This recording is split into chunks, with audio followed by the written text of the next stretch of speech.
Hello students, आज की इस एक्टिविटी में हम लोग इंटरनल एंड एक्सटर्नल फोर्सेस को समझेंगे। I am applying external force push pull push pull, और जब भी मैं पुश और पुल करता हूं यहां पर इस बास्केट में एक्सेलरेशन प्रोड्यूस होती है, जिसकी वजह से ये फॉरवर्ड या बैकवर्ड डायरेक्शन में मूव करती है। Right now I was applying external force from the external side, but अगर हम लोग इस बास्केट के अंदर जाके इसी फोर्स को अप्लाई करें तो क्या होगा। मान लीजिए मैं इस बास्केट के अंदर चला जाता हूं, right. Now I apply the same force, push pull push pull, nothing is happening, कोई एक्सेलरेशन नहीं आ रही। व्हाई? बिकॉज अब मैं और बास्केट एक सिंगल सिस्टम बन गए हैं, और सिंगल सिस्टम की वजह से नेट एक्सटर्नल फोर्स जीरो हो जाएगी, और जिसकी वजह से अब इस बास्केट में कोई भी एक्सेलरेशन नहीं आएगी।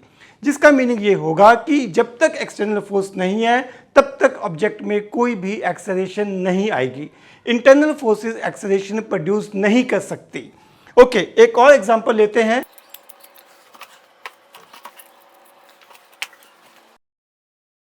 तो बच्चों, इस एग्जांपल में आप लोग इस बॉक्स को एक बोट मान लीजिए, और ये जो फैन है it is acting as external source. अब मैं इस फैन को स्विच ऑन करूंगा और आप लोग देखिए किस तरह से ये आगे मूव करना शुरू करता है। Look at the motion. जैसे ही इस फैन की हवा इसके ऊपर फोर्स लगाती है तो ये बॉक्स आगे को चला जाता है। We can say that force exerted by air is external force, और जिसकी वजह से ये बॉक्स आगे मूव कर गया। अब अगर मैं इसी सिचुएशन को थोड़ा चेंज कर दूं,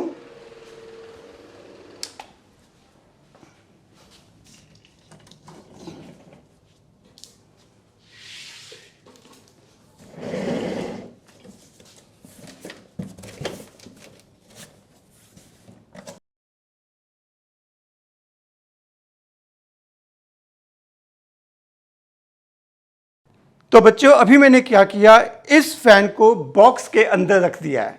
अब स्विच ऑन करके देखते हैं क्या होता है।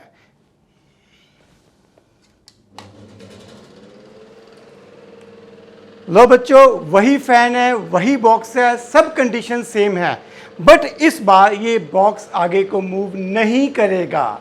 वजह क्या है? अब ये फैन और ये बॉक्स एक सिस्टम बन गए हैं। जो फोर्स एयर बॉक्स के ऊपर लगा रही है वही फोर्स, उतनी ही फोर्स इस फैन के ऊपर भी लग रही है। जिसका मीनिंग क्या होगा?